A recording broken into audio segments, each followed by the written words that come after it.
Hey, what's going on, my friends?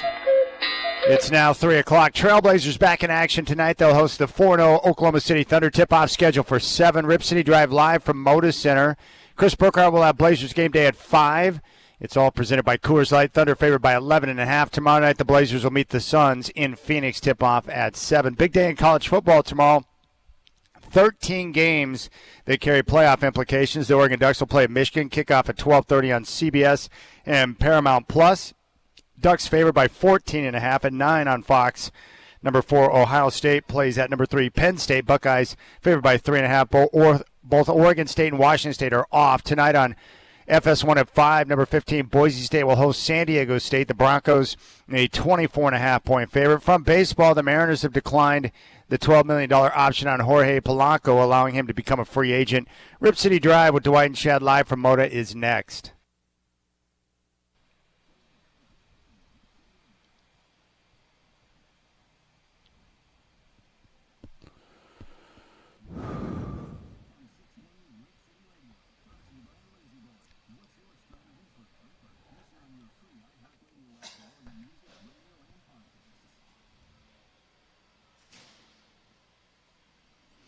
All right, my friends, Rip City Drive. Dwight and I are live from Moda Center right now at Section 330. Tonight, the Trailblazers will welcome in one of the best teams in the NBA, maybe the best team in the Western Conference, the Oklahoma City Thunder. Tip-off at 7, and Chris Burkhardt will have Blazers game day at 5 o'clock.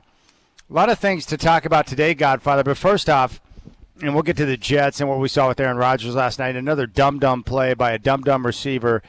And these players at some point have got to learn how to focus on the mechanics, the fundamentals.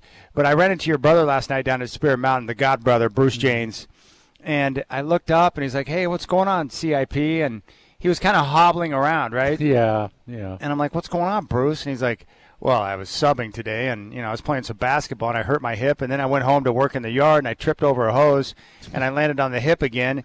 And I'm like, what are you doing down here? And he's like, oh, well, that's another story. I went to DEQ, and I didn't pass, and so I had to go get my car fixed, and they told me to drive around for X number of miles before I go back in to get the test. 200, he told me. Yeah, so I thought, well, I'll just head down to Spirit Mountain, get my bets in for the weekend, and then drive back. Yeah. Well, what a life he lives. Oh, it's like, dude, why not just take a night off, relax, and get that hip feeling a little bit better before you start cruising around town? He did tell me he went home and iced it. He said that made it feel better. I talked to him this morning, and, he's going to Vegas this week, and he's going to be down there quite a while. So he didn't want to jeopardize that trip by taking some sort of, test that might reveal something bad. So he'd rather just go down there in pain. That's right, because he's got the Vegas trip coming up where he's going to go see the Eagles in concert. And then after that, he's off to Disney World for their big food fest that he said is absolutely unbelievable. And I took that as he's going to get a lot of free food, and he's going to enjoy it immensely. You know him well. Yeah, it's unbelievable if it's free. Yep. All right, last night, the Jets and Texans, Thursday Night Football. The game was maybe a little bit better than I thought, but it was still kind of a rough watch. Both teams, like you would expect on a Thursday, not at their best. And, of course, the Texans right now beat up with some of their skill position players. But we got to talk about this first. Malachi Corley, you can add him to the list of dum-dums playing football in college or NFL. Malachi Corley, as he got into the end zone, dropped the football. And they are going to make sure that he didn't drop the ball before he broke the plane. Malachi Corley, it turns out, makes a rookie mistake. He dropped the ball before he broke the plane of the end zone, celebrating his touchdown. The ball was loose and went through the back of the end zone. And because the ball was live, it becomes a touchback. It's a turnover, and now Houston has the ball at their own 20-yard line, so this game stays scoreless. All right, this has been going on now for about a decade. The first time I remember this happening was a game against Utah and Oregon back in 2014 where one of the Utes, I can't remember who it was, maybe it was Carrington or somebody else, he let go of the football before he got in the end zone. Mm-hmm. And, of course, it was a turnover. And now we're seeing this pop up all across the country, both in college and the NFL, where these players – they're so quick and excited to celebrate their touchdown that they let go of the football. We saw it last year in the Washington game during their season. I don't understand why guys do this, and I don't understand why coaches can't quickly correct this situation where it's like, hey, if you let go of the football before you get in the end zone, you're not going to play on the team ever again. You should be able to send a clear message like, idiots, The goal is to get the football across the plane of the end zone. If you let go of the football, it doesn't cross the plane and we don't score. And then the best part is when it fumbles out of the end zone and it's a touchback going to the other team. How did you like it when the radio guy said he made a rookie mistake? Yeah. Oh, yeah, because as a rookie, you have to learn that you have to carry the ball across the goal line. Otherwise, they ought to tell rookies that, right? I mean, it's the dumbest thing. And I know college coaches now have gone to the idea when you score a touchdown, you carry the ball over to the nearest stripe, the nearest zebra, the nearest official, and hand him the ball. That takes any of that away. See, in the pros, it's hard to tell them that because they want to spike it. They want to run around and celebrate and get on TV and jump in the, in the crowd and all that stuff that they do. But, Chad, somebody's got to figure out a way to stop it because, can you imagine how deflating that is to a team to have a guy go in the end zone, especially in a scoreless game, and he gets a touch. And, it's not as if the Jets have had easy time scoring touchdowns lately. That's a rarity there. So, get across the goal line. As dumb as it was to see the Stevenson play in the Hail Mary where he was taunting fans, runs over late, tips the ball back to Noah Brown, the Commanders win the game. That was bad. Letting go of the football before you cross the plane to celebrate is just as dumb as what we saw from Stevenson. Just as bad. It's like, what are you doing? That's a touchdown. But now because you decided to let go of the football, the other team's got the ball. That can change and turn the outcome of a game just like that. Absolutely can. The Jets were fortunate to win the game last night after that mistake. Now, later in the game, Jets down by 3, 3rd down and 19, and it looked like they were going to have to do something they didn't want to do, which was put their field goal kicker out there, and then this happened. Takes the snap, 4-man rush. Lobs one left. Into the end zone for Garrett Wilson. One-handed catch. Incredible. Did he get 2 feet down? Well, you may have heard the ruling just as we come back. What you are certainly hearing in the background is MetLife Stadium coming apart at the seams and celebrating an incredible touchdown catch by Garrett Wilson. I think this is a perfect example of when replay works the way it's supposed to, because when I saw it live, I was like, he didn't get his foot down. I agree. 1 foot, that's not going to be a touchdown. But then when you saw it in slow-mo, you saw his shin hit the ground before the knee touched on the white stripe, the out-of-bounds marker, and it was clearly a catch for a TD. Yeah, I was shocked, Chad. I thought for sure. It was clear his knee touched down. I did not even notice that his shin hit the ground before his knee. Wow. And that's just luck. I don't even know if you can make your body do that. Well, I think they're so good, these receivers, the high-level ones, at contorting their bodies, stretching out, high-pointing a ball, and yet they have the ability to go somewhat limp or get their legs to drag. I think he was fortunate in that situation like you do, but it was a terrific catch. And the extension with the one arm. Yeah. And I know they have gloves that really help them in some of those situations, but that was a sweet catch by Wilson. Oh, it doesn't come much better than that, Chad. Yeah. It was really good. And it's funny because I kind of make fun of one-hand catches nowadays because you're seeing it in high school games now. Kids are doing it all the time. The OBJ thing kind of kicked it off. It broke the ice. It made it sort of cool to do that. And I think before that, I used to see Bobby Moore later. You know who he was later, right? Mm-hmm. Ahmad Rashad. He used to practice that in pregame drills. They'd throw to him and he'd catch everything one-handed.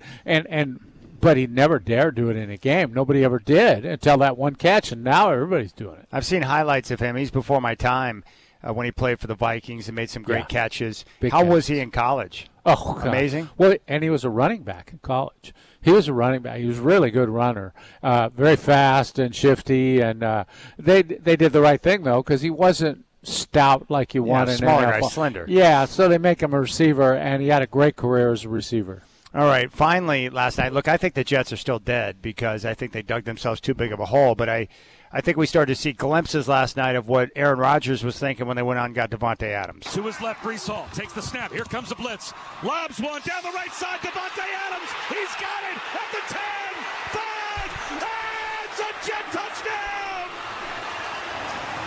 Aaron Rodgers hooks up with his old buddy Devontae Adams. That sealed it right there, 21 points at that point, 21-10 the final. You saw it in the game a few times where it's just a look or a hand signal. Yeah. Adams knows what to do. Rogers knows where he's going, and then boom, he gets the ball out. That's very helpful for a guy that can't move around quite as well as he used to, although we did see him on a couple of scrambles last night look okay. Yeah, and, he's got a great knack. They ran a few plays back that I saw where he cut loose the ball way before the receiver broke, and it was just perfect timing. The ball ended up where the receiver was just perfectly. It was amazing. Yeah, it's great, and I think Davante Adams, that's one of those moments where he shows you what he's all about, right? He's a big-time player. All right, let's check in. There's another big game I want to hear from Dan Campbell because he supports something that you and I think is a bit crazy, but it's a big game this weekend. Lions are at the Packers. These are two teams that are contending in the NFC. It could be a preview of what to see come playoff time, and it's going to be outdoors at Lambeau. Yeah, all right. With the weather not so good. Yeah, that's right. Let's take a listen to Dan Campbell. These type of games, these big-time games, environment, division game on the road at a place that's, it's one of those things that God created, man. It's where football began a little bit, those type of things. So anyway, we're looking forward to this. We'll be in the elements, which is great. This is like one of those you hope for this, and I think we'll be all white, so we'll have the grass stains and everything rolling, man. It's going to be good old football, the way it's meant to be played. So excited, great opponent, but our guys are fired up, man. They're looking forward to this. No, man. I love the good throwback games. It's good to get one every once in a while. Weather is or can be a factor. Is that just in your experience? Does it help offense, defense? Where does it show? Well, I think everywhere, right? I mean, I think it evens the playing ground across the board, really.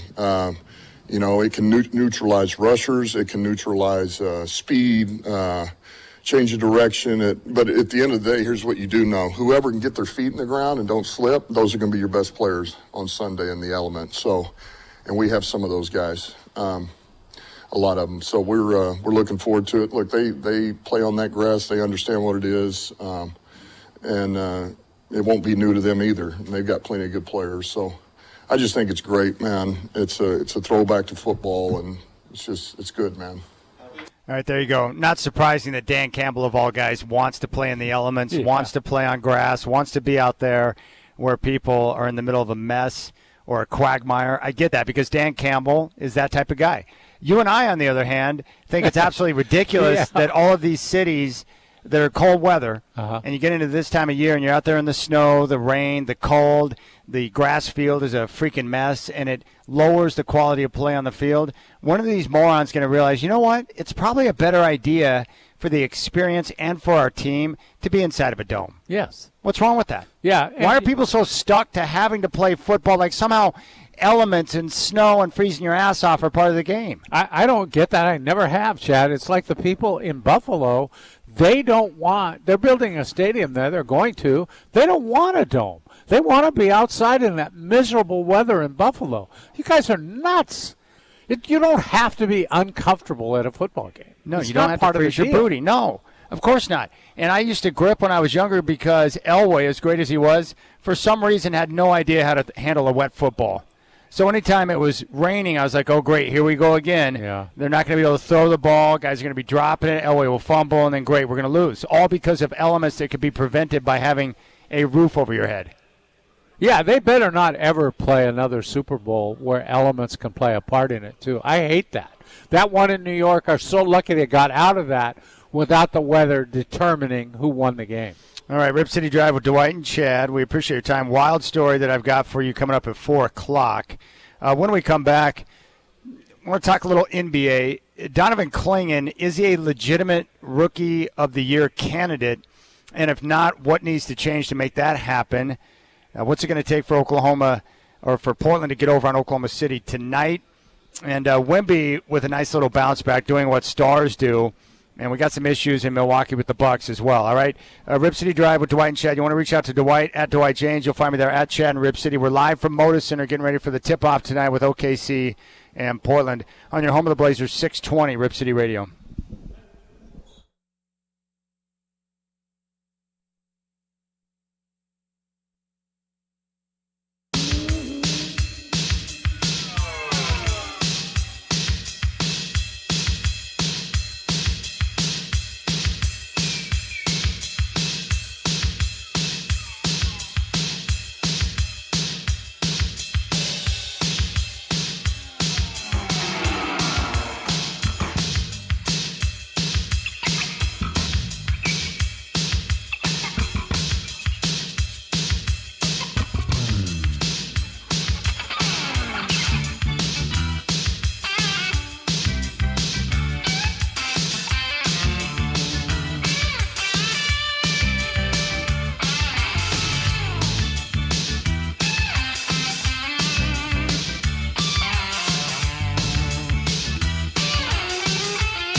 Well, say what you want, Godfather, but the SEC, they run a pretty tight ship down there. This has come out from SEC Commissioner Greg Sankey. He sent out a memo to all SEC coaches and athletic directors calling on them to stop faking injuries in football, and they're not jacking around. They're going to have a combination of public reprimands and massive fines if you continue to try and circumvent the rules and do this. And that's what I love so much about this. It's because, look, man, we have these rules in place to protect the players. So if someone needs help, you don't have to burn a timeout. We can get out there on the field and take as much time that's necessary to make sure that the care is proper, right? Right. And then you sit around and you got coaches taking advantage of the rules. Yeah, it's like this is a tough league. This is a rough game we play in the SEC. We don't want any of this phony injury stuff. No. I mean, that's just not what they stand for in the SEC. And I'll tell you what, he's just a commissioner to enforce it, too. He's tough on his teams. He doesn't mess around with them. He's not afraid. All right, here's what they're going to do. For a team's first fake injury finding, the head coach is going to receive a public reprimand, and a financial penalty of $50,000 will be assessed. For a team's second fake injury finding, the head coach will receive a public reprimand, and a financial penalty of $100,000 is going to be assessed. The third time it happens, faking an injury, the coach is going to get publicly reprimanded, and then also there's going to be more fines assessed. And then also, if you do it for a third time or past that point, they're going to be suspended for the very next game. And assistant coaches, too, if they're found to be a part of the action, they're going to get suspended out. And players are going to be subject to a public reprimand if they continue to be a repeat offender. Now, I don't think players should be held accountable in this situation because you know what players are doing. The coach is pointing to the guy, and they just drop. They're doing what they're told to do from their superiors. Well, the players wouldn't even know when to do it. When do you want us to do that? They it's coming from the sideline, and if I were the head coach, I'd just have some assistant do it and let him pay the penalty for it. But it's wrong, and teams have been doing it for a while now. It all started when Chip Kelly started playing that tempo game, and teams just wanted to slow the game down, and it's gotten worse now lately. I love it, too. This is all underlined. This information must be reviewed by your entire football program to ensure everyone involved understands the established expectations, all instructions, signals, or plans that may exist to create fake injuries are to be discontinued immediately. That little hand signal where you point at a guy, that's not going to work anymore. Yeah, we don't want you to do that. It's unacceptable. All right, Rip City Drive, Dwight and Chad. We're here at Moda Center, and the Trailblazers are going to be taking on Oklahoma City tonight. All right, I want to ask you about this. Tom Havistro, who is the Trailblazers analytics insider, he put out a piece on Yahoo Sports discussing the Rookie of the Year contest. Yeah. And he went through and talked about multiple players in this year's rookie class, but did not bring up Donovan Clingan, who's playing very good basketball for the Trailblazers right now in their first few games. So is he not being considered because he's not getting enough playing time to be considered, or is he just flying under the radar? What's going on there? I think it's probably both. He's flying under the radar, although with Tom, he shouldn't be flying under the radar. I think probably the lack of playing time. But the whole point of the piece was how poorly most of the rookies were playing, or they weren't getting a chance to play much. In fact, that's the case for several of them. And it made me question what I'm doing. I said I thought he had a shot at it this year, mainly because nobody in the rookie class is standing out right now. You don't have a big-time rookie like Wemby last year who's going to just sweep the voting. So I just think he does have a chance if he gets enough minutes, and you got to start compiling some stats. You know, even if it's just his block shots or whatever, points per minute is always good when you don't play a lot. Rebounds per minute, blocks, all those things per minute really helps a guy in his situation. So I would hope he'd get to play a little more because it would mean a lot to this franchise to have one of these guys be Rookie of the Year. Absolutely. Do you think the voters for this will pay enough attention to the advanced stats to understand someone's impact? More and more nowadays they are, Chad. I think in all sports. The guys are becoming aware of those stats. And really, if you're voting, any information you can get is helpful. I think especially this year when there's no standout. In this class this year, I think Clingan's looked as good as any of them. Absolutely. Absolutely. In terms of his play, his understanding, his impact. Like, he's been really good. Even Zach Edey, who got a lot of attention coming out of Iowa or Purdue. The problem is with him is that right now he's got more fouls and field goals. Yeah, he played pretty well in preseason too, but he has not done that in the regular season. So really, I think if Klingon and we were talking about his per 36 numbers earlier this week, they're extremely good. But like I mentioned with Klingon, he just looks like a different center than the normal centers I see at a rookie. Coming out as a rookie, he moves well. He plays with confidence. He's not afraid to get into the mix, and we've seen him defensively be very stout, even against guys like Zion. And of course, he's against it with the officials right now because they don't know him and he's still learning the game. Yeah, but the one thing I'd say for him, Chad, is honestly now he gets some fouls, but he doesn't get a lot of stupid fouls. You see rookies get those fouls where they reach in or they reach over the top. They try to block shots that they can't get to. He doesn't do a lot of that. He's going to be okay in the foul department, I think. It looks like it now, at least. He's just one of those players where, like, he's probably just going to continue to get better and better with more time on the floor, right? Yes, I believe that, yeah. And I think he's going to get it as the season progresses. Hit a big three the other night. Yeah. I mean, he's not the traditional new age big like Chet Holmgren, right? Right. But he can still be an effective part of your team. Yeah, because I think you got the defense all the time. He's going to block shots. There's just no doubt about it. And he can run so he can get out on the break and finish on the break. And if they can get some more lob passes to him, I mean, he's really good there. All right, one thing I want to ask you about with Portland, like the defensive effort so far this year has been there. One thing that's been a problem last year and even at points in times early in this season, defending without fouling. It's a problem. So what are some ways that you can get better at defending without fouling? Get a little older, because when you're a young player, you can do the same thing that a vet does, and you'll get called for a foul, and he won't. You know, and that's the sad story. So of when you have a young officiating. roster, you're going to be up against it when it comes to the officiating. I believe that, Chad. After years and years of watching this thing, that's who they want to give the fouls to. And I watched just the game the other night. If they've got a choice, they're going to tag the young guy with the foul. So it's that, and then it's just the experience of playing this style of aggressive defense. It's real easy to go over the edge. It's easy to foul. So you got to learn where to draw the line on how aggressive you want to be. All right, where does it come with Oklahoma City? Do you focus in on Shea or Chet? Who do you want to stop first? Oh, God. Seriously, well, it's brutal. Yeah. Shea is the guy with the ball in his hands all the time. You've got to stop his penetration. I say that knowing that no one does. I mean, he's really hard to stop. And you can't foul him because he gets to the free throw line a lot, and he makes them when he gets there.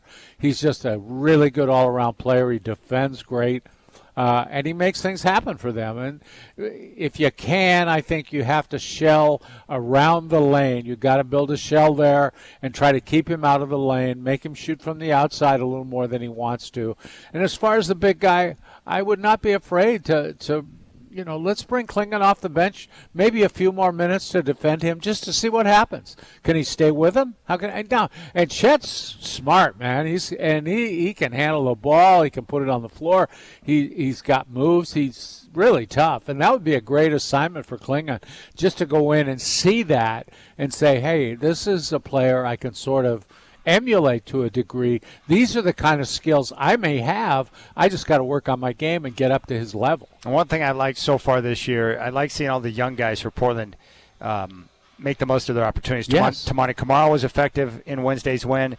Great minutes for Ryan Rupert in the second half. Chris Murray was big in the first half. Yeah. Obviously, Klingon, Scoot played a much better game, 14 points and 6 assists. But young guys getting things done for Coach Billups, that's good. They have to have that because that's the future, and you need to get it. I thought the best game they'd played in total was the one against the Clippers the other night. They played really well, and I think a difficult place to play probably. All right, a lot of people were criticizing Wemby after that poor performance against Oklahoma City. What do great players do, Godfather? They come out with a 5x5. Yeah. 25 points, 9 rebounds, 7 assists, 5 steals, and 5 blocks in the win over Utah. Yeah. That's a ridiculous game. He's been in the league for like 80 games, and he's got 2 5x5s already, which there's only 2 guys in league history that have more than one 5x5. So that's a big deal. He's special. Yeah. Utah's going to be the top competition in the Western Conference for the lottery, aren't they? I think they're probably in a league of their own when it comes to that because they're tanking right from the get-go. And it's if you look at who they're using in their lineups and stuff, there's not much question that it's intentional at this point.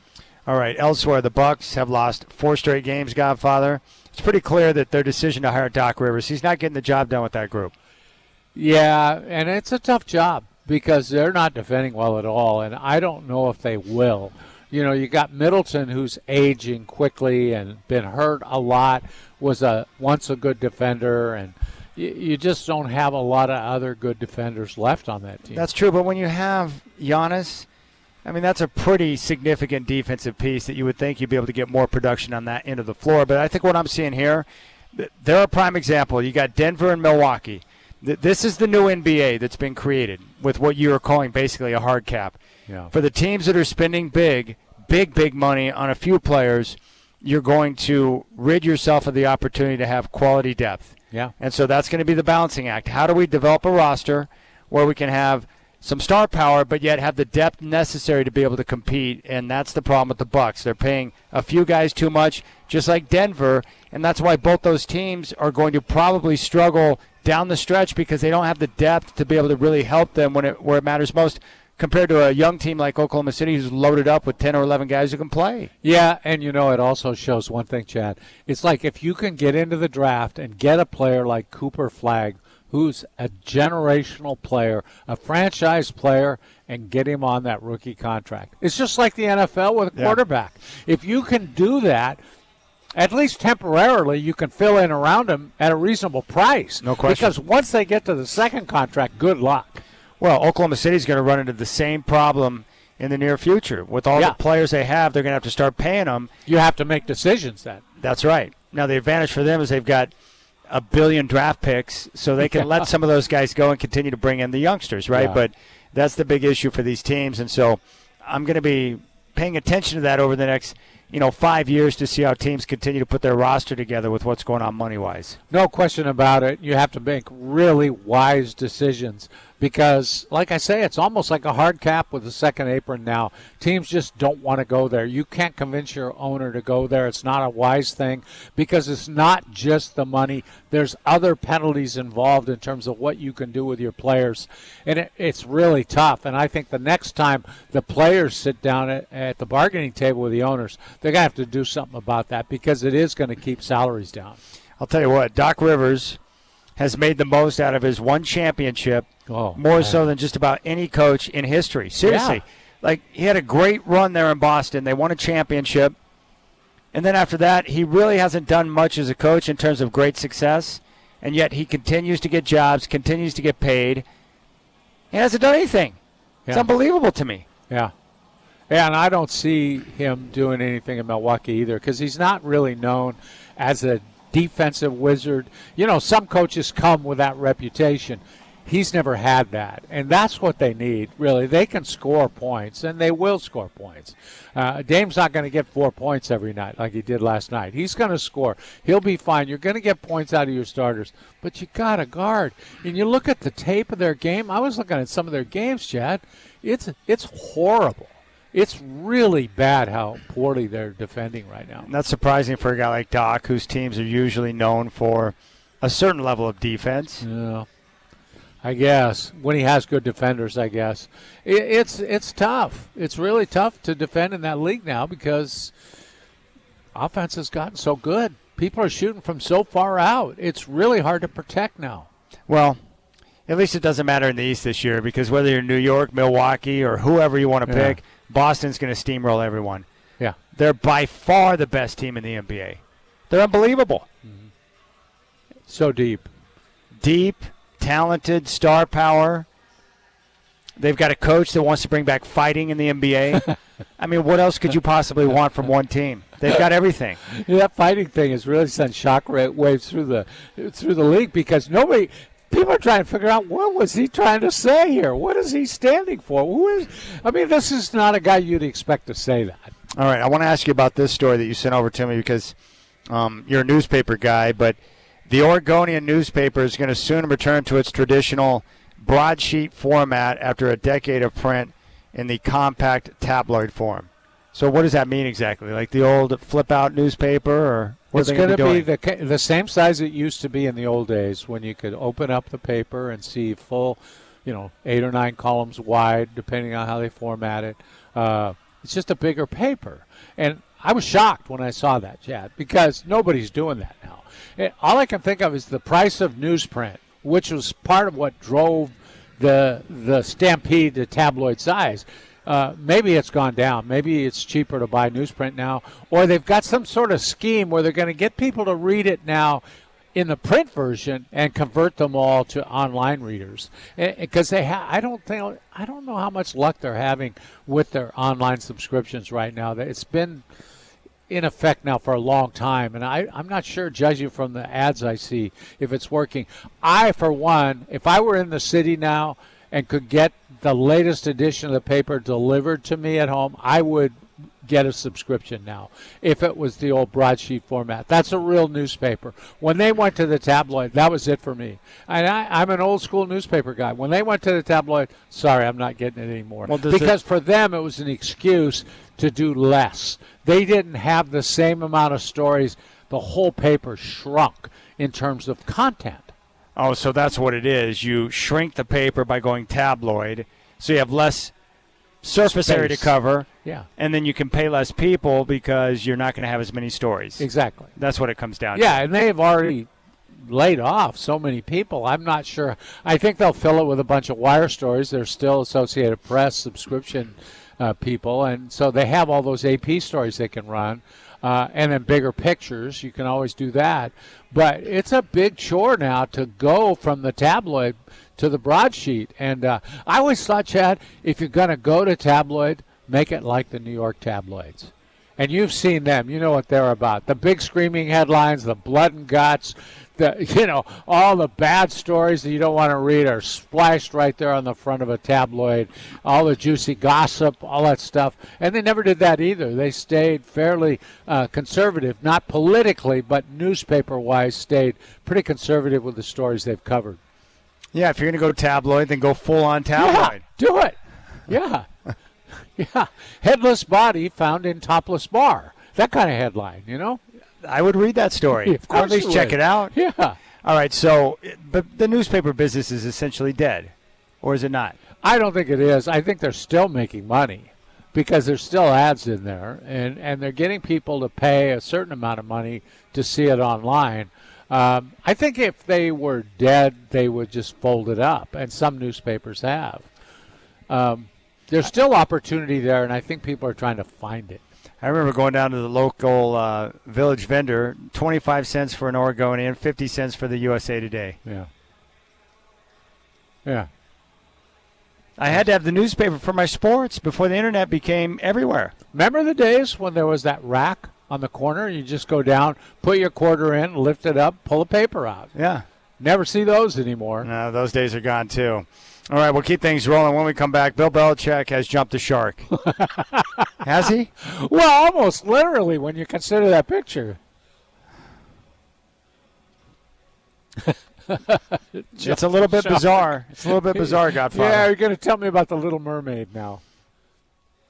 As if I didn't watch that animation enough with my kids, yeah, right? I'm sure. All right, we'll keep things rolling. That's Dwight. I'm Chad. Crazy story coming up at 4 o'clock. You got the Rip City Drive. We're live from Moda, getting ready for the Trailblazers and Thunder on your home of the Blazers, 620 Rip City Radio, presented by Coors Light.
I don't know if I offended our producer, Michael Shacker, but I was asking him, like, hey, what are you going to do tomorrow? No Beaver game, no Blazer game?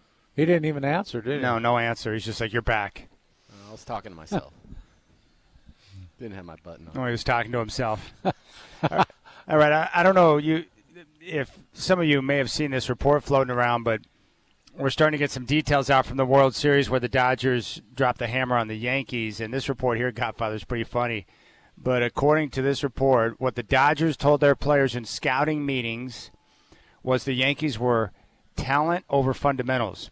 That if you run the bases with purpose and aggression, the Yankees will self-inflict harm, as was exposed by Betts, Tommy Edman, Freddie Freeman, etc. That the value was very high to put the ball in play to make the Yankees execute. They mentioned that the Yankees were not just the major's worst base running team by every metric, but the difference was vast on the field between them and the Padres, who the Dodgers beat in the NL Division Series, but were impressive in this area. They were thrilled at how short Yankee leads were at first base to potentially be less of a threat on pivots at second, where Gavin Lux does not excel. They said their metrics had the Yankees as the worst positioned outfield. They were amazed how many times relay throws came skittering through the infield with no one taking charge, and often Jazz Chisholm, for example, was out of place or just standing still when a play was in action. That's a major indictment. It's also a great scouting report because we saw every one of those things happen, didn't we? Every one of them. I mean, it's amazing. Yeah, and as it played out, see, to me, it's an indictment of the manager of the team. And why do you say it's on him? Because aside from him just being in charge of everything. Right, because you have to work on that kind of stuff. Not only in spring training, the season's long. The spring training stuff doesn't last. You've got to work on it during the season. They had a few days before the World Series where they could have worked on this stuff and just done a little refresher. I've seen teams go in for I was in Arizona last year, and I don't even remember what team it was. It might have been Milwaukee came in for a 4-game series. The first game of the series, they didn't take batting practice. All they did was work on relays from the outfield. They took infield for a long time. They worked on situations. They worked on all kinds of things that were just fundamentally based that you would see high school teams or college teams working on. But they needed that, and this is what you have to do. I mean, defense is so important, and it just played out. 500 runs, most embarrassing inning in World Series history, most likely. Well, I learned from Bochy, defense, timely hitting, and good pitching. Yeah. And the Dodgers just were strong in that area and just a setback and allowed the Yankees to make mistakes. And you can't, on that level, you know how it goes. You can't make mistakes and give a good team second and third opportunities, or they cash in, game over. Yeah. It's pretty simple. Yeah, and as it turned out, the statistics between the two teams for the World Series were pretty even. You look at the stats, you think, I wonder who won.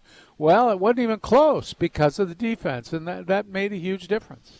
And Freddie Freeman being on flipping fire. Yeah, that was fairly important, too. Yeah, he's pretty solid. All right. It was one thing for Bill Belichick to suddenly fall in love with a girl or a lady that's in her 20s. He's in his 70s. There's a massive age gap there. Huge. Early 20s, too. Yeah, early 20s. Bill's in his 70s. And you know how it goes. This is kind of split down gender lines here where most women I've spoken to in my polling think it's kind of weird and gross. Most of the guys I have talked to in my polling are like, hey, good for Coach Belichick, man. You ought to hit that. So they're pretty happy about that. So it's bizarre because, again, my whole thing is like, aside from the obvious, like, what do you have in common with someone that you're like 50 years older than? That's just bizarre to me. Like what? Well, I would guess he's got money and she likes money. That's common ground. Yeah, and she's young and has a hot body, and he likes hot bodies. That's what I see. That's the basic. But aside from that, what is there? I can't tell you that. Yeah, Maybe not much, right? True love. What did Nancy say when you told her about that arrangement? I think she said not really healthy for the young lady, probably. All right. So that's weird enough as it is. But this picture that was posted up online where Belichick, now keep this in mind, he's 72 years old. His girlfriend, Jordan Hudson, is 24. What is that, 48 years? 48 years difference. 48-year difference in the age gap. So apparently they decided to get dressed up for Halloween as she was the mermaid and Bill Belichick is a fisherman, and he she's lying in the water on the coastline, and Bill's sitting there in his fishing outfit, and it looks like he's hooked her, and he caught himself a mermaid. You need to show that to Nancy so I can get a reaction from her on that. Yeah, I may do that or may not. That's quite a mermaid costume, too, by the way. That doesn't look like a cheap costume that you buy down at the dime store, you know? No, that's an expensive one. Like, what's your take on, when you saw that, what were you thinking? Seriously. I thought, Bill, have you taken leave of your senses? I mean, it's one thing to do something like that. It's quite another to take a picture of it and allow her to post it on her Instagram. And he's like hamming it up in the picture, too. Oh, yeah. Yeah, he is. I wonder if that could that be AI? No, I don't think it's AI. I think that's legit. It's legit. Yeah, I did, too. That looks like a pretty legit picture.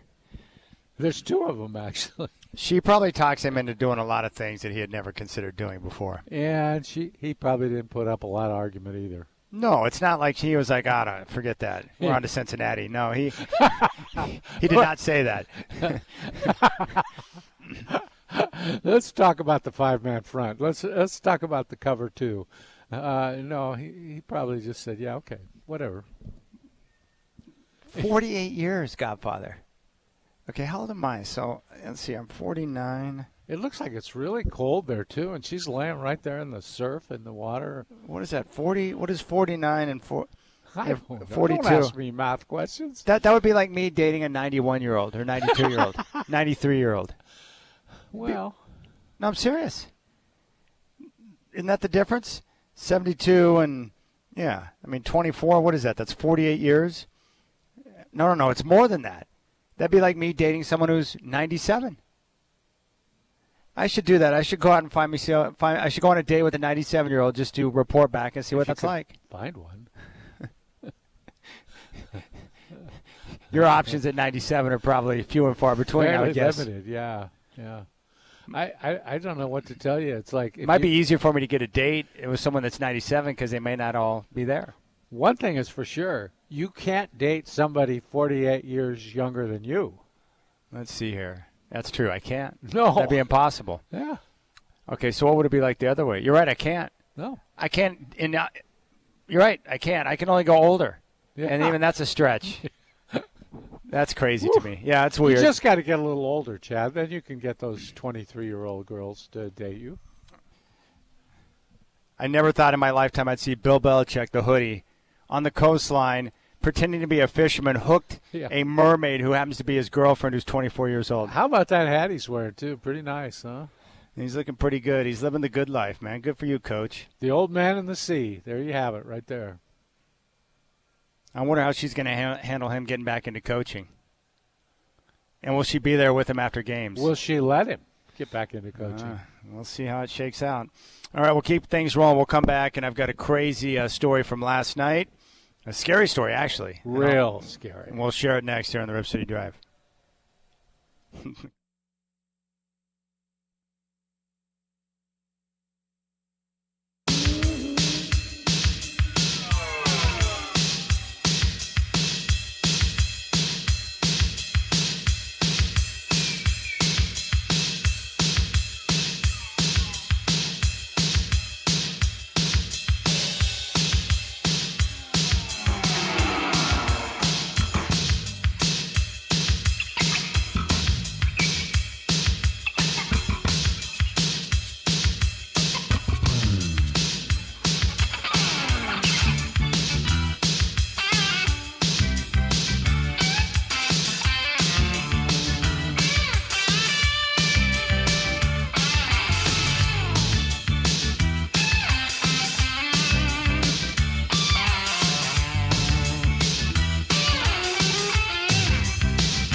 Hey, what's going on, Portland? It's now 4 o'clock. The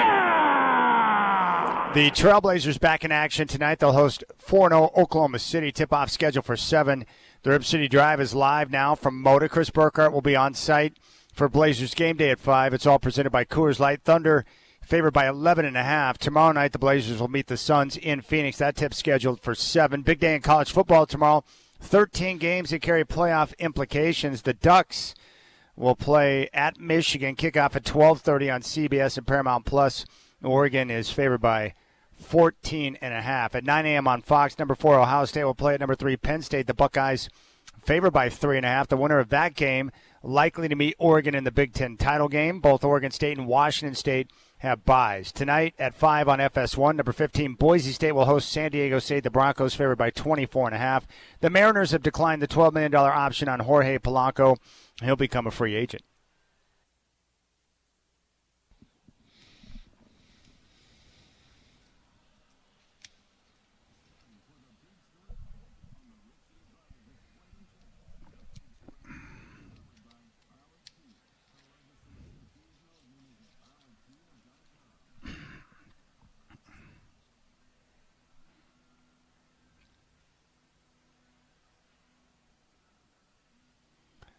All right, Dwight and Chad, we're live here from Moda Center. Another crappy weather day out there, Godfather. Cold, windy, and some rain falling down. Classic fall weather here in the Northwest. Say, what do you expect? Yeah, what do you expect? It's what's we get every year. Coming up on the show, we're going to get into college football tomorrow. We want to talk about Ohio State, Penn State, take a look at Oregon and Michigan, some of the keys there. And then NFL Sunday. I think we're going to have a few games on the slate where we're going to find out more about teams to find out what they're about as we are right around the midway point of the season, which is pretty crazy. So last night, I was down at Spirit Mountain, did the show from down there, and then I hosted the payback drawings, which lasted a couple of hours, handed out some cash, ran into the godbrother down there who was hobbling around with his bad hip that he fell on and hurt playing basketball all in one swoop. And I got done at 8, and then I packed up my stuff and went out to my car. And like most people, I take a look at my phone and get caught up on my text messages and all that stuff before I take off. And there was a text from Isaac's mom, my ex-wife, and she said, I don't know if you saw this, but there was a shooting at Vancouver Mall. And I didn't know that because I had been busy, so I wasn't even paying attention to the news. Now, I knew that my son – Isaac was going to the movies with Grandma and Grandpa. So my mom and dad with Isaac had gone to the movies, but I didn't know which theater they were going to. There is one at Vancouver Mall. And then I saw my next text, and it said, it was from my daughter. It said, Mom, your mom and dad are trying to get a hold of you. So I called my dad, and that's when I found out what happened. Of course, they went to Vancouver Mall. Of all theaters, they went to that one, the AMC there, to go see a movie. And it was at the same time that the shooting went down last night, where there's one person dead and 2 people were wounded, both men. I didn't see any details in the report on the victim who was killed at the mall. But as I was talking to my dad, he explained the whole situation. The theater is just right across the way from where the food court's at. The theater's on the bottom floor, and the food court's on the top floor. Isaac, literally 2 minutes before the shooting went down, had just been up at the food court. He was roaming around and then came back down to the theater because it was about time for the movie to start. So he was right there and then went down the steps to the theater right before the shooting took place. And so what Isaac told me and what my dad told me is that, you know, they had gone into the theater and the ads were playing, or the previews. And so Isaac was like, I want some popcorn. So he went right back out to get popcorn. And in the matter of just 2 minutes when he was out there, and he saw it packed with people everywhere, because there were a bunch of kids. It was Halloween, so they opened up the mall to not just the patrons who want to shop, but kids. It provides a supposedly safe place and a dry place to go trick-or-treating, and all the different stores have candy. Right, so they trick-or-treat the stores. Yes, they trick-or-treat the stores, which is a good idea. So Isaac went down to get popcorn, and no one was around. Like, no one in the theater, no one was around, and he looked out in the mall, and like everyone had vanished, and there was a security guy who was there who informed them what was going on. So he went back into the theater, told Grandpa what's going on, and then they came out, and they were instructed, and they put him in a side room where they had to wait for an extended period of time until they got clearance from the authorities that it was safe to move out, to where they could get everyone out into the parking lot and into their vehicles so they could get the heck out of Dodge. Yeah, the old shelter-in-place kind of thing. Yeah. Now, the latest report I just read, the shooter is still at large. Oh, my. And so at the time that they were leaving, my dad said there were a couple of people in the theater because he had leaned forward to let people know what was going on. They just bolted out the side door, but my dad was like, he had my mom who doesn't move as quickly as she used to, and he had Isaac, so he didn't feel safe going out the side door into the parking lot because he didn't know if the shooter was apprehended, if the shooter was still around, or what was going on. So he just wanted to follow the best instructions that were possible. So that's why they went back and waited to be able to do that. So when I got back into town, and for those of you who don't know, my son has autism, so he's, just wanted to double check on his anxiety level to make sure he was okay. So Sure. I stopped by and talked to him, and he seemed to be doing okay. He just he broke it all down for me and gave me the whole scene through his eyes and what he saw. And he just told me he was really thankful that he left the food court when he did to get back into the theater. So he goes, yeah, I'm just thankful that God protected me in that moment.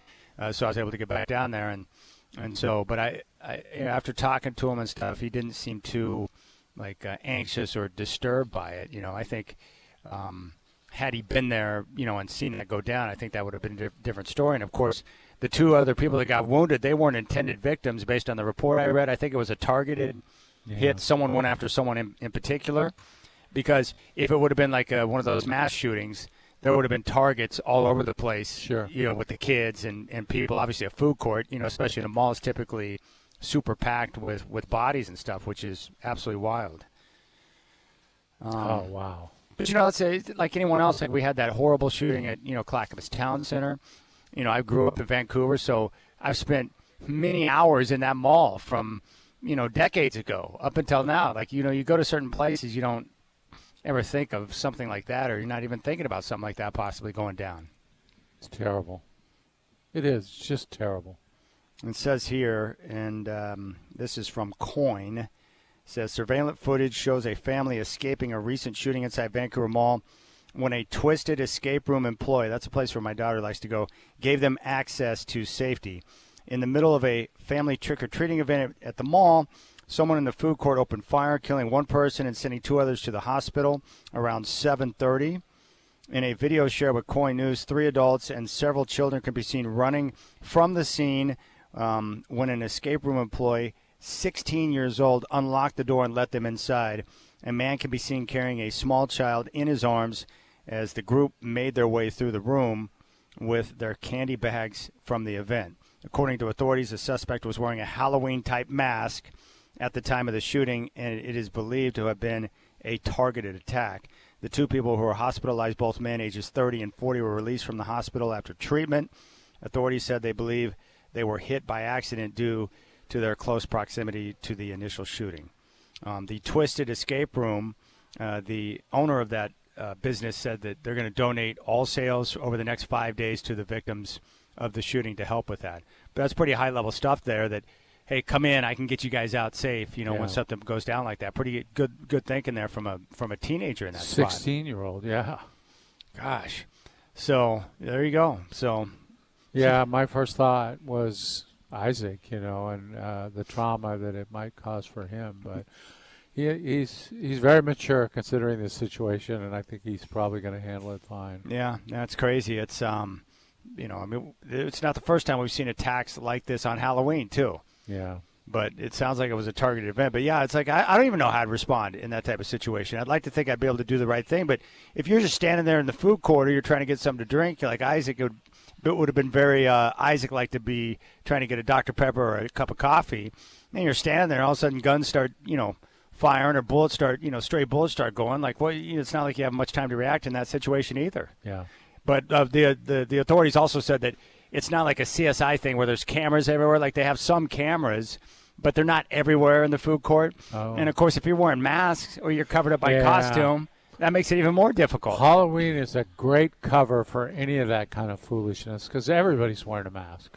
Yeah, so when I went over to talk to Isaac, I went in, And he was upstairs. I'm like, Isaac, I'm here. He's like, I'm in the bathroom. He was like mad at me that I was talking to him. He was taking care of business, man. He's like, just hold on a minute. Yeah, he's like, hey, he didn't want to talk to me. So I'm like, sorry. So he came down and we discussed it. But yeah, he broke it down. And but that's how that went down. But scary, man. It just goes to show you, like, you never know. No matter where you're at or what you're doing, you're so focused on your next thing you got to get done, work or whatever's going on. You never. It could end just like that. Yeah, and Chad, we've seen it could happen anywhere. Churches, shopping malls, schools, whatever. Out in traffic, on a MAX train, whatever. You just have to be on guard all the time, it seems like. I think I told you my my dad is on the detail team at church, so he went through the training. He's been doing it now for like 4 or 5 years, where he once or twice a month he'll be on the detail team that just walks the perimeter, and he carries a firearm, during that time, so that way if someone comes in trying to open up on the church, that they can have protection there to take care of the people. Because in a situation like that, you're just a sitting duck. And I think I told you too that, like, my boy Steve, he just sits and positions himself. Like when he goes into restaurants or whatever, like he's more aware of where he sits, so he can have a better view on everything. Not that you're constantly thinking about it, but just so you can put yourself in a better position to protect yourself in case something goes sideways like that. So there you go. But Isaac's okay. And I talked to him today, and he seemed okay. He seemed okay because he was focused on the normal Isaac-type things, so no disturbance there. But normally if something bothers him, like I was talking to him about something the other day that he was upset about. We talked about it, and then he called me after the fact, and he wanted to talk about some more. So normally if something's bothering him, he'll talk about it, but then he needs to talk about it some more, and then he needs to talk about it some more. But that didn't occur. So there you go. Probably helps, too. They didn't hear the gunfire or see anything. Yeah, they did. The chaos. Yeah, it's good. Because they were inside the movie theater. So there you go. So that's the latest, but scary, scary stuff. And I remember, reports. I mean, the Clackamas Town shooting, the same thing. It was horrifying. Thank goodness that person was just targeting one person instead of multiple people. It could have been much worse with those kids going around trick-or-treating, Godfather. Oh, it's terrible. All right, there we go. So that's the latest there. We want to come back and talk some football. Chris Burkett is on hand. He's standing by for Blazers game day. Ducks are going to be in Michigan. They should be okay. They just got to make sure they pay attention to details, handle the fundamentals, and we'll talk about that also. Ohio State and Penn State, what I'm expecting there.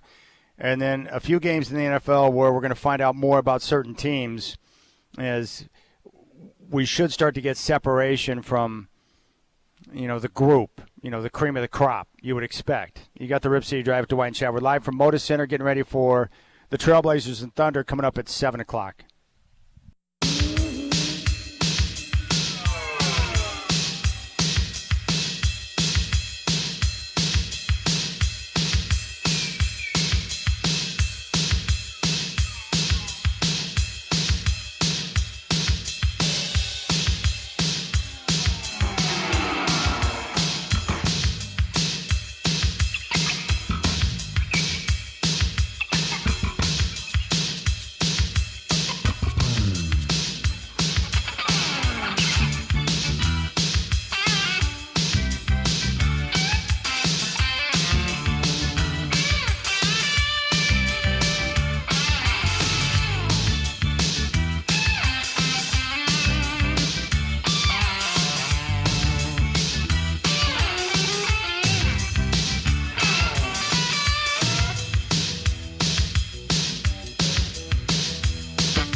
All right, Rip City Drive, Dwight and Chad. We're live here at Moda Center. Chris Burkhart's with us now. You still can't believe how bad that Yankee defense was in the fifth inning of that series-deciding Game 5. That's the first thing I said to the Godfather, since I know he's a baseball guy. I was like, how do you not field the ball and cover first base? That's pitching fundamentals. And I guess after the game he said he tried to field the ball, but still, a pitcher has to put themselves into a spot where you take that step, and if you can't get to the ball, you immediately adjust. He could say all he wants. He just stood there and watched, and it's just, World Series, brutal. Not only that, but how does Aaron Judge drop a fly ball? I'll tell you this. I played center field, and I didn't drop balls. I didn't. That was right at him, too. I get the gravity of the moment. Again, it's crazy, and there's so much going through your mind. But when that play that's a routine play for any outfielder, Absolutely. right? And so I don't know what happened there, but that's just the worst time possible. And I don't want Judge to be known for that in the World Series, too, considering he's one of the best players in baseball, man, and that's what he should be known for. He's got a lot of other bad things to be known for right now. But listen to this report on the Dodgers scouting. What the Dodgers told their players in scouting meetings was the Yankees were talent over fundamentals, that if you run the bases with purpose and aggression, the Yankees will self-inflict harm, as was exposed by Betts, Edman, Freddie Freeman, etc. That the value was very high to put the ball in play to make the Yankees execute. They mentioned that the Yankees were not just the major's worst base running team by every measure, but the difference was vast on the field between them and the Padres, who the Dodgers beat in the NL Division Series, but were impressive in this area. They were thrilled at how short Yankee leads were at first base to potentially be less of a threat on pivots at second, where Gavin Lux does not excel. They said their metrics had the Yankees as the worst positioned outfield. They were amazed how many times relay throws came skittering through the infield with no one taking charge of how often Jazz Chisholm, for example, was out of place or just standing still when a play was in action.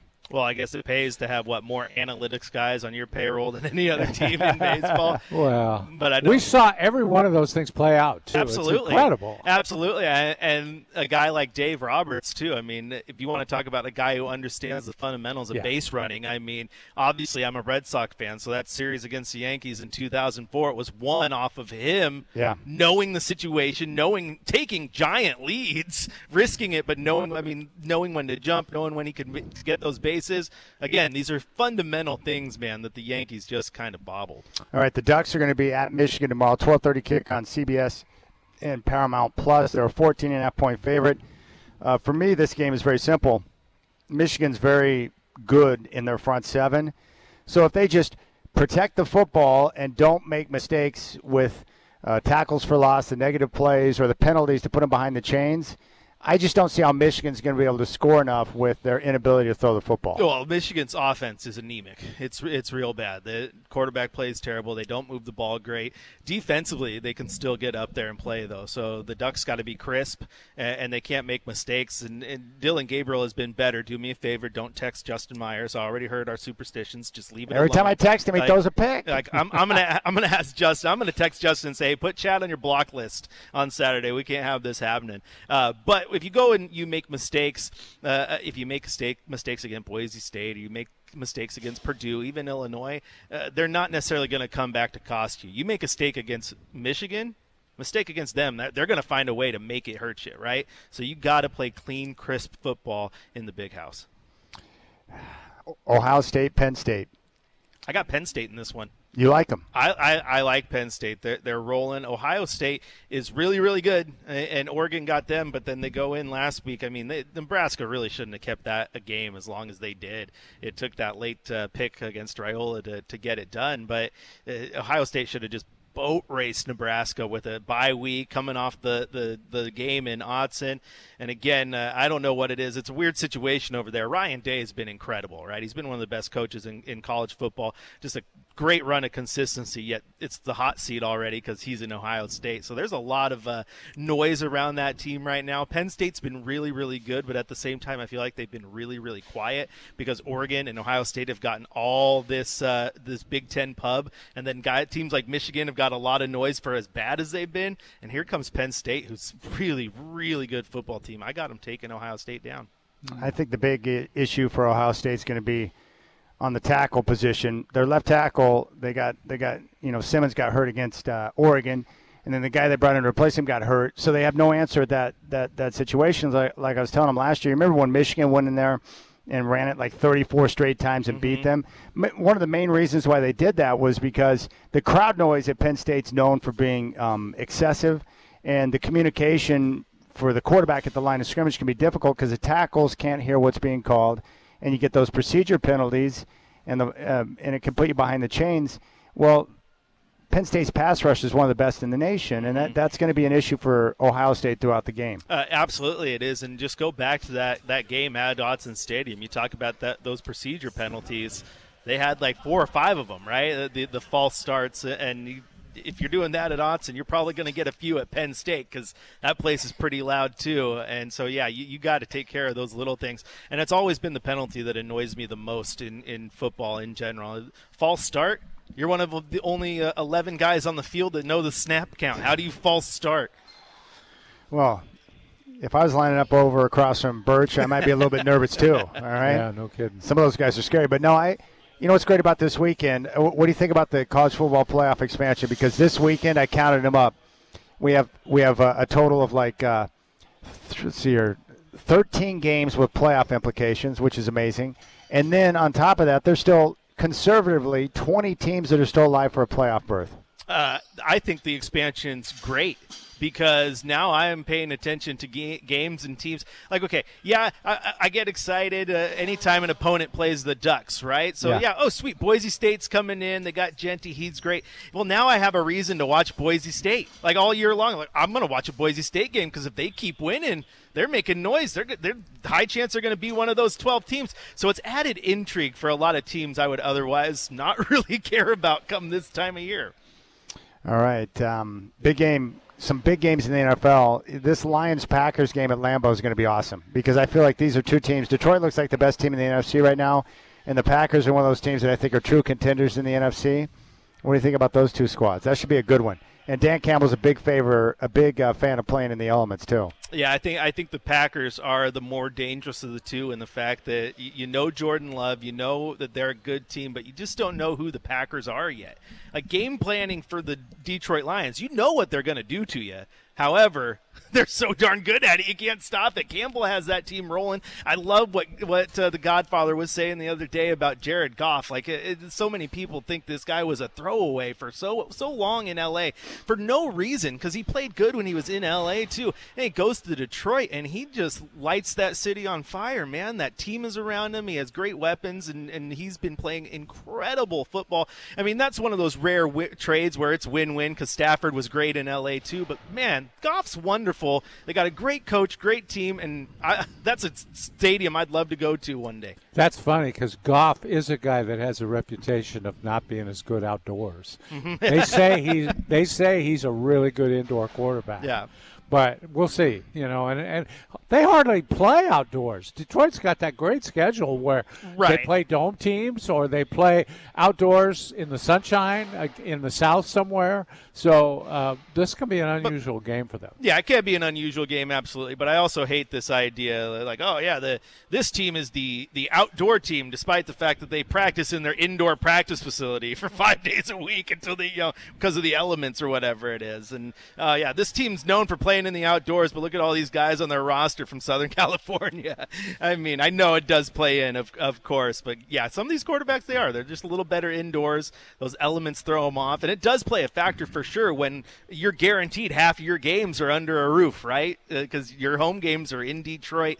You're used to those elements. Those are what you prepare for the most. So if you get any of that frozen tundra, not just elements, but the frozen tundra, and it lives up to his name, any quarterback has a problem with that, Dwight. Yeah, I think the Packers did a heck of a job of managing that Jordan Love injury early with Malik Willis being able to continue to find ways to win games, and now they're sitting there in prime position in contention with Detroit for that top spot in the NFC. This is a big game because it very well could help go a long ways in determining home field. And if Detroit gets home field playing in the Dome, good luck to anyone trying to go in there to solve that problem. I feel like America is ready for a Detroit Lions Super Bowl, right? I think that'd be like America's team, right? Oh, can you imagine Campbell in Super Bowl week, all those media outlets? He's going to just light it up. Could he survive the 2 weeks? Yeah. He'd be in rare form. He's going to thrive on it. I mean, he's going to be the media darling. I'll tell you what, they talk about America's team and wanting them to go to the Super Bowl last year during the championship game. I'm like, this kind of sucks because obviously I want the Niners to go to the Super Bowl, but I'm like, I really kind of want to see Detroit get to a Super Bowl. Like, yeah, the if they were football playing fan any in me, team other than your team, you would have been down with that. Yeah, the football fan in me wants to see that. Yeah. Well, I can tell you as a non-49er fan, I was bummed out watching the game because like they were close and just couldn't get over the hump. Yeah, and that's the thing is now you got teams like the Niners who are kind of on a downturn this year with all the injuries, and Campbell's the type of guy that knows how to take advantage of the situation. So you're right, this game it's a big one for the Lions, man. All right, the Broncos are going to be at Baltimore. They're coming off the week where Bo played well against Carolina, but they're garbage. And now they got back-to-back weeks at Baltimore, at Kansas City. That's going to be a good test for the young QB. Well, not only the young QB, I think this is going to be a big test for that defense, Chad. I think what was the stat I saw the other day that the Broncos defense averages the fewest yards per play against opposing offenses, and the Ravens currently average the most yards per play. Yeah. So you're getting the two strengths right against each other, and that Broncos defense has been really, really good. The Ravens defense is always good, so they're definitely going to test Nick's. I think it's a great time to get Baltimore and Kansas City back-to-back, though, because even if you take your lumps here, it's better than playing them week 1 and week 2 when Bo Nix looked lost. He looks a lot better in recent weeks as he's getting a grasp of that offense and getting used to who he's playing with. I mean, these are two different animals, man. This is like nothing you've ever faced before back-to-back. But, I'm more intrigued to see how that defense handles that Ravens offense, man, because it's all these people who thought Derrick Henry was washed. How much football you been watching? You didn't watch the last 2-3 years of the Tennessee Titans and go, yeah, he needs to get out of there because he's got plenty of tread left on the tire, and now he's been absolutely phenomenal. Now he's out of that dumpster fire of an organization. So, yeah, I'm eager for it, and of course I want to see Bo Nix do well. I'm a Duck, so hopefully maybe he can get one of those wins for your sanity's sake as well. Well, what concerns me is, Denver's defense is one of the best in the NFL, but they're a little bit down the pack when it comes to their rush defense. I'm just afraid they're going to get a huge dose of Derrick Henry and Lamar Jackson in the run game. And, of course, Baltimore's coming off a game against Cleveland where they got the same criticism they got in the AFC title game. Yeah. It's like, why don't you run the football more? Yeah. I just think they're going to get a huge dose of that, and that's going to prevent the Broncos from being able to get things done. The Ravens they're a tough team. Now, defensively, the Ravens got issues against the pass, but it doesn't matter when you can stay on the field and just churn up clock with that run game. Yeah, that's the way you got to do it, man. And you just attack. That run game's phenomenal. And the thing that makes that run game scarier more than anybody in the league right now, outside of the Niners, if they had a healthy Christian McCaffrey, is you got to be careful because you can't really load the box and try to stop Henry, because if you do that, Lamar's going to hit you on the run. He's going to get a pass off. They got so many weapons. Yeah, let me load the box for a handoff up the middle so that they can call a pass play and Lamar can just run to the outside and outrun half my team. You got to be very, very smart with how you call your defensive plays against them. Yeah, it's crazy. The Ravens give up almost 300 yards a game passing, but well below 100 yards in rushing. So they can stop the run but have issues with the pass. But I got a lot of respect for the Ravens. That's a tough football team. All right, Blazers, they got the win over the Clippers. A lot of the young guys stepped up. What did you think about that on Wednesday? Man, what I loved about that game was every single time the Clippers landed a punch where I think a young team more often than not would, head to their corner, tail between their legs, and ask their corner man to throw in the towel. This young Blazer team came and punched back, and they had an answer, and they didn't give up the whole time. I love the fact that Rupert got in and was very effective in his few minutes that he played, to the point that Chauncey postgame says that the team praised him in the locker room. You can hear in his postgame press conference, postgame availability in the locker room, the whole team's just chanting "Roops, Roops" because they're so excited for him because he took advantage of his minutes. And then Donovan Clingan, he had the foul trouble early, but then you still look at his box score, and it's like the guy plays 11 minutes and still darn near gets a double-double and affects shots. For a rookie, how effective he is in the small amount of minutes he plays gets me excited. I'm like, okay, now if you can get the wind under him and get his NBA legs so he's not playing 12 minutes a night, what does he do when you give him 25? I mean, he's going to be a lock for a double-double at some point. I mean, the efficiency in his minutes is unmatched right now. Well, Dwight thinks that, if he were playing more minutes, he'd have a legit shot at Rookie of the Year because there's no clear-cut runaway winner this year. No, absolutely not a clear-cut runner as of yet. Yeah, and if he were playing more minutes, I mean, you look at DeAndre Ayton, who's been incredible with the 5 straight double-doubles, matching only Bill Walton to start the season. I don't think you can convince me that Klingon wouldn't have the same if he were playing 30-plus minutes a night, because he's darn near had him in 13 minutes a night. And the most impressive thing to me about Klingon, and I haven't had a chance to talk to Dwight about it, I know I've talked to you plenty of times, but the fact that he impacts every single shot. Not even the ones he gets the blocks on, Dwight. Yeah. There was times in the Pelican series where the players shot the ball and the shot was short because they didn't expect Klingon to even get a hand anywhere close to him. I watched him trip over his ankle at one point because he got crossed over, and as he's falling over, he just throws his hands out there and got a hand in the shooter's face, and the shooter had to pass the ball out. He is so effective and so big, and I say it in terms like this. I think in college he was big, and there was big guys in college, but he's the biggest, right? Now he's in the NBA where everybody's big. But when he realizes that he's still one of the biggest amongst a forest of big guys, and he realizes just how much power he has, and he's not just a rookie, then he's going to flip that switch. Well, remember when we saw him at Media Day? I mean, he's longer and bigger than what you even expect. Oh, yeah. He's definitely. huge. He's thick. He's a big guy. And I like the same things, Chris. And what I noticed, too, is he's a deterrent. For every shot he blocks, there's an instance where somebody comes into the lane and sees him standing there and just decides to exit or pass the ball back out again. A lot, which is great. And I think Heiken pointed it out in his first series against Golden State that there was a big stretch of minutes where Golden State didn't even attempt a shot in the paint during his first few minutes of run. And then the other thing that he does, it's not a box score thing, but how many rookies, Dwight, are going to sit in the paint and watch a Zion Williamson coming at him on the baseline full speed and just sit there like a brick wall? Did he take the shot to the chest when Zion lowered his shoulder? Yeah, he did. And then he got irritated that he got called for a foul, but he did not budge. And those are the type of things that you can't teach, because you could be a good shot blocker, but you also can make business decisions. He hasn't made business decisions yet. All right, what do you think about this Oklahoma City team? Most of the experts that Dwight and I have talked to, they kind of peg Oklahoma City as the team to beat in the West. Well, I'm excited to see Chad Doing's favorite player in the NBA, Chet Holmgren. He is now. I'm excited to see him. Chad's on Team Holmgren. Big time. This team has just been built so well, and Holmgren comes in, and he's a 5-tool player. He can do it all, and I love the fact that everyone's talking about him, and they got a great coach, and this and that, and then all this, like, where's the talk about SGA, who has been like a top 5 player in the NBA the last few years? What a get he was in that Paul George trade. And then you got guys like Dort, who's a great defender. Like everywhere you look, Williams, who's phenomenal. Yeah. Like it's just everywhere. They got good young guys who balance out well. Like this was a roster built to be competitive, and I'm with the experts on this one. I think they are definitely morphing into the team to beat out west. I've long liked to hitch my my trailer to the Denver wagon, but they're showing a little bit of hole in their armor right now. OKC, man, they're tough. Yeah, the two teams, Denver and Milwaukee, spending big money on a few players, and now you're seeing the effects where they don't have the role guys to step in.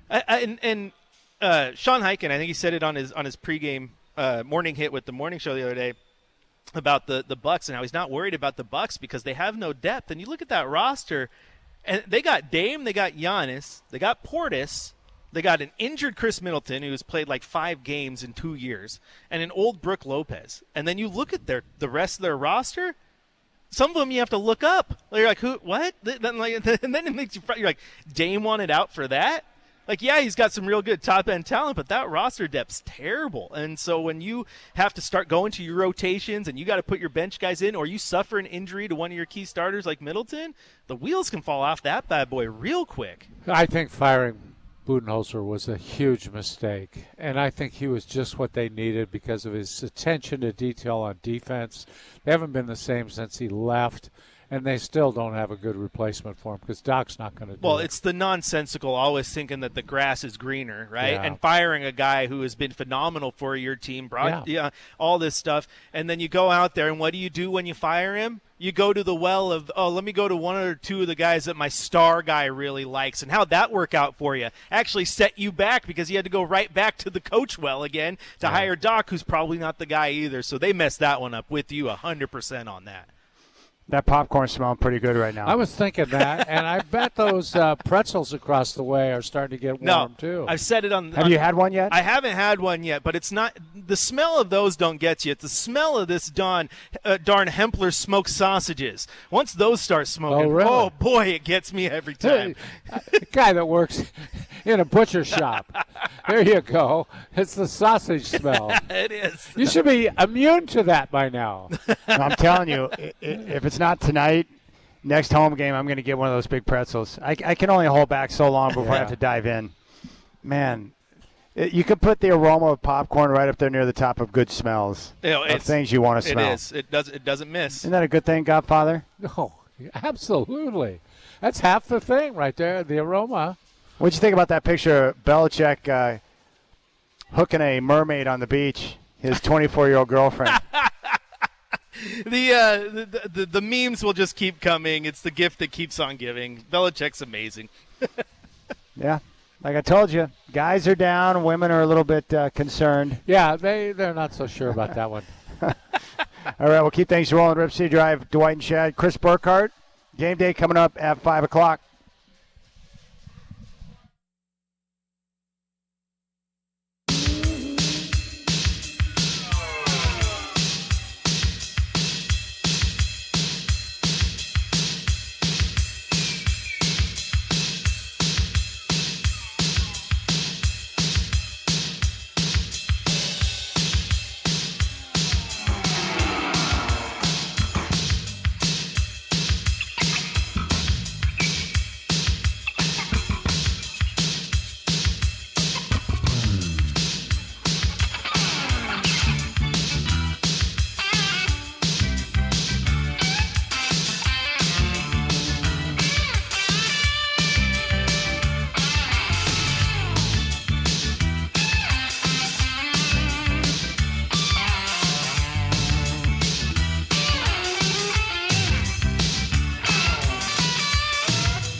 Add Chris Burkhardt to the list of people fed up with political ads, Godfather. Yeah, that's a long list.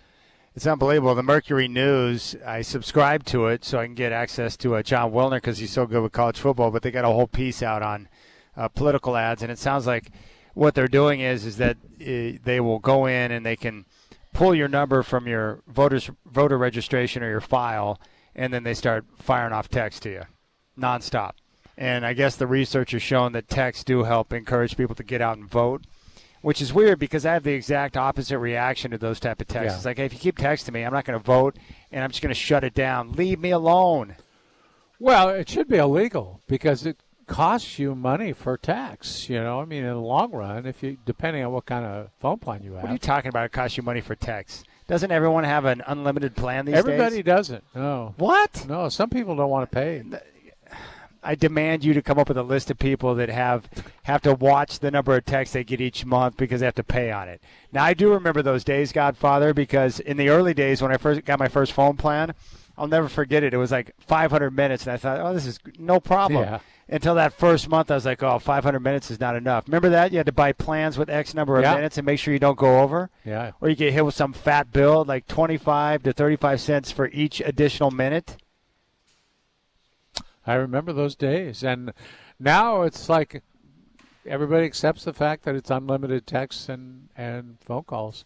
But you can get a plan where you don't have to do that. I know. I'm just saying I can't imagine someone doing that in today's world. But still, I just don't like – I don't know, man. It's like people just texting you unannounced. I didn't give you the number. You pulled it from my file, and now you're going to fire off a bunch of these texts. Yeah. There's enough aggravation in the world without your phone getting filled up with useless text messages, isn't there? Well, yeah, and I don't think they understand, too, that there's a threshold with everybody. No matter how many times you send me a postcard in the mail or you put an ad on my Facebook or whatever, pretty soon I'm just not going to vote for you even if I was going to before because I didn't ask you to do this to me. It says here, quote, according to this report out of the Mercury News, texts are the most intimate platform there is. We want to hear from family and friends, not politicians. Thoughts about how America is on the precipice, said Scott Wallstein, president of the Technology Policy Institute in Washington, D.C., which studies innovation and regulation. It says here that laws or regulations governing political speech move into tricky territory, he said. It's important that candidates have ways to reach citizens to explain positions and encourage them to vote. And he goes on to say, whatever. I'm just always astounded, Chad. Hear me out on this one. I'm astounded that people on both sides keep telling you to vote. They don't even know who you're voting for. They're just telling you to go vote. Get out to vote. Yeah, vote. Well, there's some people, I wish they would never vote, you know? I would not want them to vote. I think you ought to have to pass some sort of test to vote because some people shouldn't vote. And it kind of irks me that, oh, you got to vote, you got to vote. Well, no, you don't. You can make a statement by not voting, too, if there's no one there you want to vote for. And there are certain years where none of the candidates really appeal to you, you know? Well, you can't even ask for an ID to vote in certain places. Oh, yeah, that's amazing. Well, that's crazy to me, too. Yeah. Right? I don't understand. Yeah. But you're right. There are probably some people that we would be better off if they didn't vote. Yeah. I think that's easy to say, right? Yeah. Oh, my goodness. Well, the fact that you have to remind people to get out and vote, too. It's like, how do they not know Election Day is coming up next week? How do you not know that? Well, since I was a little kid, I was always astounded by that. Your vote counts. Now, wait a second. My candidate lost by 155,000 votes. My vote counted? I don't think it did, really. I'm not sure it did. And everybody, when I say things like that, people just come down on me. Oh, you're the worst person in the world. No, by and large, until I see somebody lose by one vote, my vote really didn't count, you know? Yeah, I think. I vote. Don't say I didn't vote, but I did. I've already voted. But. Well, it just doesn't matter to me. Like, if you want to vote, you should vote. If you don't want to vote because you don't see any candidates you want to support, then don't vote. It doesn't. I don't look at someone differently because they decided not to vote. Like I do have friends and I have some family members that they're so put out with the whole political process they just ignore it and move on. I have felt that way at times, Chad, that it was just a bone they throw you, and it doesn't really matter who you vote for because look, right now do we even have a president? And the country's just putting along like it did before, and you wonder who's really running it. How is this working? Would you feel differently if you lived in one of the swing states like Arizona, Nevada, Pennsylvania, Wisconsin, Michigan, North Carolina, Georgia? Would you feel different about your vote having more importance in a swing state like that where it's going to be decided by, a couple of thousand votes? Well, I would vote, but then I would look at the results and see that it ended, 2,000 votes one way or the other and say, well, did it matter that I voted? Well, I think what people are concerned about when you take that approach or say you don't have a problem with someone voting is like if more and more people took that approach, you know where they're going with that. Yeah, and I've heard that for years. It's not just you. It's if everybody thought that way, then it wouldn't work. Well, everybody is kind of thinking that way. If you look at the number of people voting, it seems to shrink all the time. Well, this is the official Get Out the Vote night for the Trailblazers, so if you need help on getting registered or how to, participate and vote, they're going to have people on site tonight who can assist with that process. I think they should just come up to you and ask you, Chad. You can help them out. I can't help anyone out. But, I've wondered that, too. Like, when people say they encourage you to vote, like, well, you don't know who I'm voting for. What if you don't like the person I'm supporting? Well, that means you don't want me to get out the vote. Yeah, and it's the NBA is always talking about vote. Please exercise your right to vote. And we know who they want you to vote for. It's been made perfectly clear over the last several years, right? I mean, can you argue with that? Well, I know who Steve Kerr and Greg Popovich and LeBron James. And most of the players, yeah. Yeah, they come out in vocal support. Yeah. So they were clear. A number of them were clear on Biden last time around. Right. Yeah. Well, I think they're pretty clear this time on who they want. Yeah, we saw Kerr and, Steph Curry. LeBron came out with his post on social media. Yeah. Oh, my goodness. Again, the day that I start listening to an athlete or an entertainer based on helping me make decisions, like, now I got to thank you, but no thanks.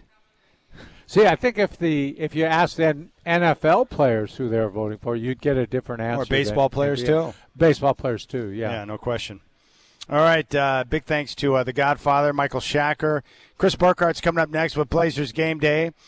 Tip-off is coming up at 7 o'clock. The Thunder in town. And we're going to have the play-by-play with Travis Demers and Mike Holton here on your home of the Blazers, 620 Rip City Radio.